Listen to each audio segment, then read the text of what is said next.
सच में ईशान किशन ने एक बार फिर से बिहार को गौरवान्वित कर दिया है और कहा जाता है कि एक बिहारी सब पर भारी। लेकिन ईशान किशन ने जो पारी खेली, दुनिया के पहले ऐसे बल्लेबाज ईशान किशन हैं जो सबसे तेज दोहरा शतक लगा रहे हैं और उसके बाद से पूरा बिहार अपने आप में फूले नहीं समा रहा है। गर्व तो मुझे भी महसूस हो रहा है क्योंकि बिहार के लाल और बिहार के हम भी है। बिहारी होने पर मुझे गर्व है कि ईशान किशन ने दोहरा शतक लगाया है। लेकिन एक सच और इस बात का अफसोस सबको होना चाहिए कि बिहार में बिहार की तरफ से क्रिकेट खेलते हुए ईशान किशन का ना सिलेक्शन हुआ था और ना ही उन्होंने इतिहास रचा है। तो गर्व के साथ साथ शर्म भी इस बात की होनी चाहिए कि बिहार के पास जब इतना अच्छा टैलेंट है, ऑलरेडी भारतीय क्रिकेट में ऑलरेडी 4-5 प्लेयर बिहार से खेल रहे हैं। 4-5 प्लेयर खेल रहे हैं और लोगों को पता नहीं है कि ये प्लेयर बिहार से खेल रहा है। हाँ। जब वो प्लेयर जाके कोई नया रिकॉर्ड बनाएगा तब उस पर चर्चा होगी और तब जाके पता चलेगा कि ये प्लेयर बिहार से था और तब जाके पता चलेगा लेकिन खेल झारखंड की तरफ से रहा था। क्रिकेट और स्पोर्ट्स के क्षेत्र में कभी ध्यान ही नहीं दिया गया है और आज भी इस बात का जिक्र किया जा रहा है कि स्पोर्ट्स के क्षेत्र में बिहार सरकार के द्वारा किसी भी प्रकार का कोई फंड ही नहीं है। तो बिहार के जो ऊर्जवान, होनहार, टैलेंट जो कहा जाए, ईशान किशन, तमाम ऐसे ईशान किशन बिहार के अंदर पैदा हुए हैं और अभी हैं, उनको मौका नहीं मिलने वाला है यदि वो बिहार नहीं छोड़ेंगे तो। हाँ। और मुश्किल से मौका मिल भी जाता है तो उनको ईशान किशन की तरह बाहर बैठा दिया जाता है। हाँ। जिस समय एशिया का T20 कप स्टार्ट हो रहा था उस समय पूरे वर्ल्ड में सबसे ज्यादा T20 में 2022 में स्कोर करने वाले व्यक्ति का नाम है ईशान किशन। इसके बाद भी मौका नहीं मिला और कल भी जो मौका मिला था ना, नहीं कहा जाता कि जाओ खेल लो ना, यही मौका मिला था। बिल्कुल ये बात आपने बिल्कुल सही कहा क्योंकि बांग्लादेश से ऑलरेडी 2 मैच भारत हार चुका था। हाँ। और बुरी तरह से हार चुका था। अब तीसरा मैच जीत भी जाए तो ना कोई फर्क पड़ता है और हार भी जाए तो कोई ऐसे भी हार ही रहे थे भाई। हाँ। तो अब की बार हार गए तो कौन बहुत बड़ा काम हो गया। ऐसा नहीं है कि बांग्लादेश जीतती नहीं है, लेकिन जब आपके पास दुनिया के इतने श्रेष्ठतम बल्लेबाज है तो एक तरफा हारने का क्या मतलब, एक तरफा, वो भी 2 का कि बिहारी होने के चलते ईशान किशन को बाहर बैठाया गया। देखिए ये कहना मुश्किल है लेकिन सवाल तो चयनकर्ताओं पे उठेगा बिल्कुल कि जिसने सबसे ज्यादा 2022 में T20 में सबसे ज्यादा जिसने स्कोर किया है, उन्होंने 430 14 T20 मैच खेला है इंटरनेशनल। हाँ। और 430 स्कोर किया है और इनसे भी ज्यादा श्रेयस अय्यर ने खेला है। हाँ। और श्रेयस अय्यर ने सिर्फ 449 रन बनाया है, मतलब इनसे सिर्फ 10, 12, 15 रन अधिक। वो भी कब, जब ये ईशान किशन बैठ गए तब।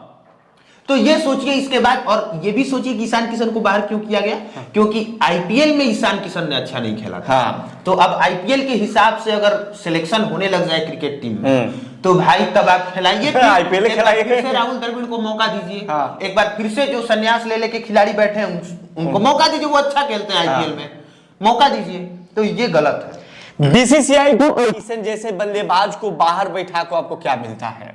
और मैं यही नहीं कहता केवल ईशान किशन की बात, मैं अभी इतने तमाम सूर्य कुमार यादव लंबे समय तक बाहर रखा गया था। उनको मौका देखिए, अगर कोई प्लेयर को आप खेलने के लिए मौका दे रहे हैं और वो अच्छा नहीं खेल रहा है फिर भी आप मौका दे रहे हैं तो समझ में आता है कि हो सकता है आपने उसके अंदर टैलेंट देखा है, आप मौका पे मौका दिए जाए। जैसे रोहित शर्मा को मौका मिला, के राहुल को मौका मिलता है।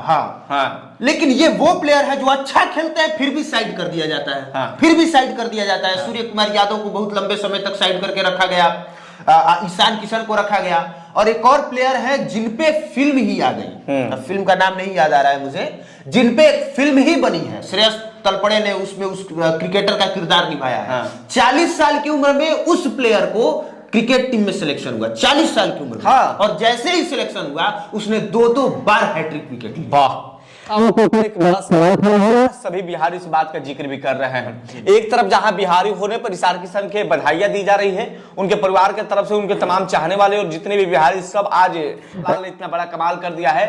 वहीं बिहार के कुछ ऐसे भूतपूर्व क्रिकेटरों ने कहा है कि बीसीसीआई बिहारियों के चलते, बिहारियों से दिवस की भावना से देखती है, नहीं तो ईशान किशन को बार बार मौका मिलता। किसने कहा ये 2-4 पुराने जो रणजी ट्रॉफी खिलाड़ी है उन्होंने कहा। और मैंने जब ग्राउंड पर गया जहां पर बिहार के 2-3 दो स्टेडियम है जहां पर बच्चे प्रैक्टिस करते हैं, वहां कहते हैं कि हम लोग भी प्रयास करते हैं सर, लेकिन एक उम्मीद का किरण कुछ दूर के बाद टूट जाती है, कुछ दूर के बाद जाकर, क्योंकि बिहार में ऐसा कुछ है ही नहीं है कि मैं कर पाऊं।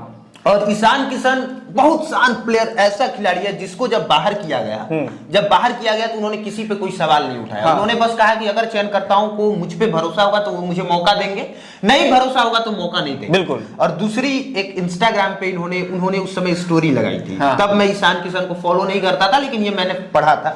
उन्होंने लिखा था कि अब ऐसा बनना नहीं भले घायल हो जाना। हाँ। कि अब ऐसा बनना नहीं भले घायल हो जाना, और तुझे कोई फूल समझे और तू फायर हो जाना। ये बात एक ही उद्देश्य था।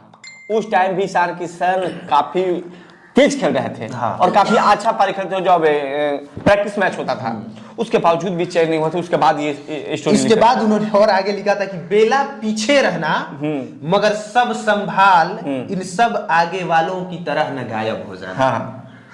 पीछे रहना लेकिन आगे वालों की तरह गायब मत हो जाना। वाह, बड़ी संकेत दिया है ईशान किशन ने। कम से कम इस इतना सब उन्होंने से कहा कि अगर मौका मिलेगा तो मैं दिखाऊंगा। अब चूंकि मौका नहीं मिला, अच्छा खेलने के बाद भी मौका नहीं मिला, तो फिर जब मौका मिला तो उन्होंने दिखा दिया कि फूल समझ के हमें आपने कमजोर समझा, और जब मौका मिला तो हमने सच में फायर हो गए। तो ये कहा जाए झुकना नहीं है। वही वाला है पुष्पा फिल्म का डायलॉग की फ्लावर समझ के कैसे है। हाँ, फ्लावर नहीं मैं फायर। ठीक है। और अभिनव जी एक बात आपको याद पड़ता है, MS धोनी मूवी जो था, उस मूवी में एक डायलॉग बार बार माना जाता था। उनके जो चाहने वाले थे कहते थे कि अरे भाई ने अनाधून पा दिया, खरी तमर तोड़ पा दिया, एकदम जबरदस्त किया। तो ये शब्द ईशान किशन पर जुट रहा है। हाँ, हम लोग ऐसी कामना भी करते हैं कि आगे पूरा देश ईशान किशन के लिए ऐसा कहे, क्योंकि जब ईशान किशन ग्राउंड पे खेलते हैं तो सिर्फ ऐसा नहीं लगता है कि एक भारतीय खेल रहा है, ये भी लगता है कि बिहार से है। तो हम लोग को लगता है कि कहीं ना कहीं उस मैदान पर मौजूदगी हमारी भी है, आपकी भी है, पूरे बिहार की मौजूदगी है। तो गुजर रहा है जिसका नाम है ईशान किशन। और ईशान किशन अब हर बिहारी जब भी मैच होगा जिसमें जिस तरह से ईशान किशन का सिलेक्शन होगा, और हर बिहारी उस दिन टीवी और मोबाइल के अंदर चिपके होंगे।